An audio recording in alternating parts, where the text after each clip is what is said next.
solutions. They're debating things tonight. They've got an important summit at the end of June.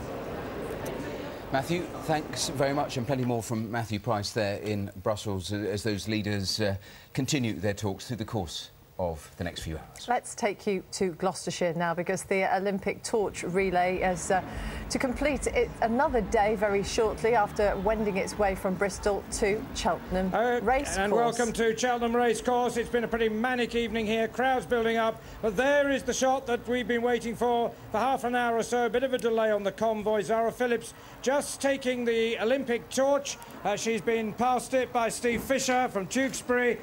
He was runner badge number 129, carrying the flame through Cheltenham. There's Zara Phillips, Princess Royal there in the background. A little bit of trouble with Toy Town, Zara's horse. A little bit uncertain, a lot of people around, a lot of noise, but there he goes through an avenue through the crowd. It's quite a nervous time for that horse. An awful lot of people he's being confronted with.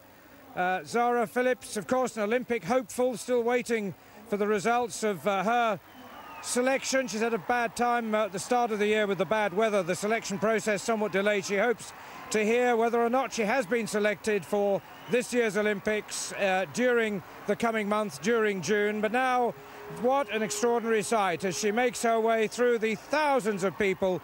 We estimate in the region of 10,000 people gathered here at Cheltenham Racecourse. I think, fair to say, I remember the numbers at Plymouth Hoe on Sunday. I would say those numbers have been dwarfed by those here. What an amazing day this has been. I talked a little earlier during the Torch's progress about a national phenomenon. The scenes today in Bristol, in Wiltshire, the town of Wootton Bassett, in Swindon, across to Gloucestershire, through Stroud, through Painswick, through Cirencester, thousands and thousands of people. And now for the first time, the Olympic flame borne high on horseback by Toy Town, a winner in his own right, bearing Zara Phillips.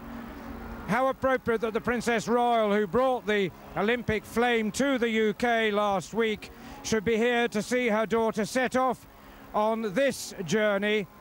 Not that long a journey, but what an experience for her and for everybody watching. The days have been building to this each evening, the journey. More and more people on the streets as people finished work, as schools came out. More and more people on the streets, more and more people, even as we went on air, pouring into the racecourse here at Cheltenham. And throughout the day, the crowd has been listening to music, to former Olympians, to Olympic hopefuls of the future. There are children up there on the stage to welcome the torch beside the cauldron there, which Zara Phillips will light in a short time. Just rounding the corner now, heading up on what is effectively one part of a dog leg up towards the stage. Huge cheers, the crowd moving towards the stage to catch a glimpse of this moment. Remember, the torch started this morning in Bristol. It crossed the suspension bridge in Bristol with a great fusillade of fireworks, and then on into the countryside.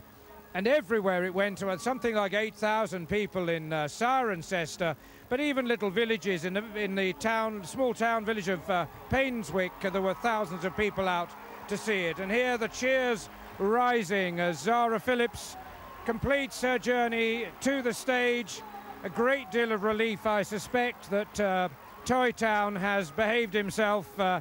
We had a nervous moment when the torch actually got dropped at the beginning. There was so much going on, so much excitement, but Toy Town now being led away, and Zara Phillips heading for the steps leading up to the stage and that all-important cauldron, which marks the end of another day of this extraordinary relay, this extraordinary people's relay as it's turning out to be, because what is happening is that it's enabling people to make a connection with the Olympics and with their local heroes, with people who've done extraordinary things in their own lives, with people who have disabilities, with people who've given a lot to the community. And there, the flame in the cauldron, lit again, and a great cheer going up here at Cheltenham in this beautiful setting with the hills surrounding it and the sun just disappearing behind the main stand.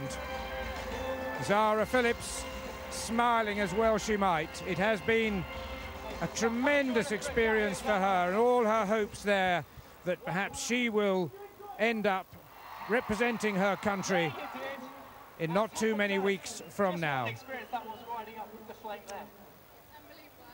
Zara Phillips saying, a few unable to speak. I think it's just an extraordinary thing for her.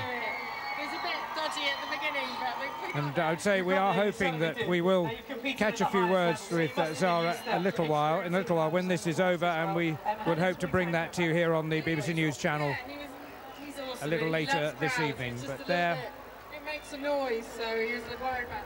Let's just hear what Zara has to say. People who are here, and it's such a massive honour. Can you give us an idea of just how heavy that torch is that you're holding there? Well, it's not too heavy if you pick it up, but if you're carrying it for a little while, you can feel a little burn. Have you been working on those guns? Yeah. Yeah, good for you. Well, brilliant. Let's hear it then for Zara Phillips! And our huge thanks as well to the Mayor and Lady Mayor and our Olympians and our youngsters as well. Thank you all so much. Well, I'm sure those celebrations are going to go on for a little while to come, but Robert Hall taking us through those events in Cheltenham, and we'll return there a little later. As Robert was saying, he hopes to have a few words with Zara Phillips a little later, and we'll bring you that in a short while. The QPR midfielder Joey Barton has been banned for 12 matches by the Football Association following his red card at Manchester City. He's being punished for 2 counts of violent conduct, including a clash with the striker Sergio Aguero. We're joined now from Wembley by our sports correspondent Joe Wilson. Joe, just explain a little more fully, if you would, for the reasons for this ban. Absolutely. Certainly a different side of sport expressed here compared to what you were seeing just then down at Cheltenham. It was a long hearing today, much longer than we expected. Started at 10 o'clock. Joey Barton did not drive himself out of Wembley in his Aston Martin until just past 5:30. 12-match ban was about what we expected, but certainly at the upper end of the scale in terms of what the FA or the Regulatory Commission had at their disposal here today. 4-match ban was always expected because it relates to the red card that initially set off these train of events.